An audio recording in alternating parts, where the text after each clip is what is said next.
give you a snapshot of early life in southern England towards the end of the 70s and very early 1980s, because I think a lot of this has been forgotten or not even perhaps known by a lot of people. I grew up in a pseudo-pagan Christian society where we still did maypole dancing, country dancing at school, country dancing lessons at 5 and 6 years old.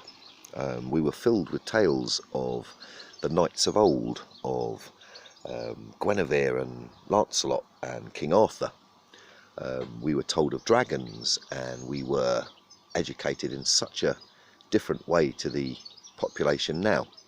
And although I appreciate, I might sound like an old man to some people, but to other people I might sound young for my age.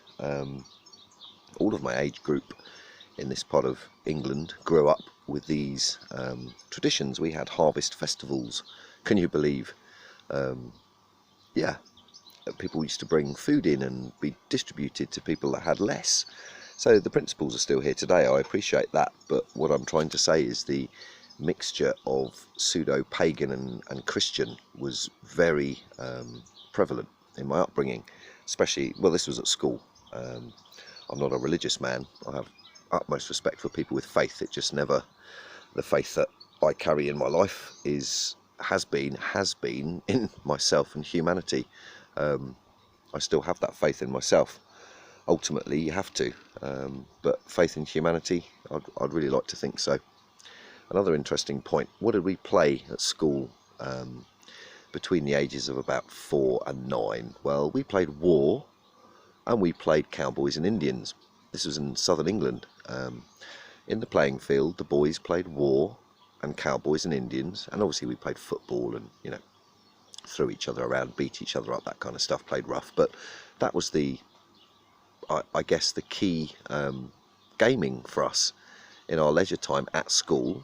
Gangs of boys against other gangs of boys. It was the entertainment we were subjected to, the war films, our grandparents with their tales of World War II. So it might be quite difficult for a lot of people to grasp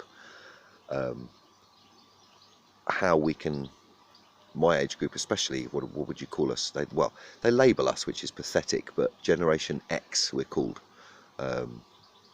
Suggests there's only 2 more generations after, doesn't it? Y and Z. We're certainly looking at Generation Z now, on their kneel with a muzzle on. Yeah, and I know not the majority, but as I've tried to explain, if the media keep saturating it, it will be the majority, whether you like it or not. And whether it is the majority, mathematical statistics mean nothing. Referring back to a previous video of the power of 1, where you want to buy one thing, it's £1, $1, you buy 1. You want to buy 100, it's suddenly 0.8 of that 1. When things are great, things are cheap, you buy in bulk, you buy in offers. As soon as things turn nasty in a country, inflation, hyperinflation, food shortages, economic problems, negative interest rates, then you're going to look at a situation where if you want 100, you might have to pay 200, because it might be illegal to sell you more than 1.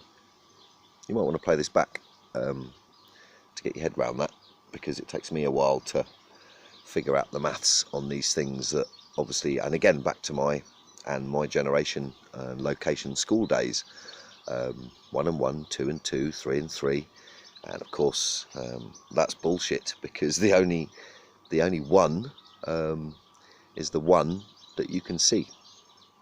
Cheers.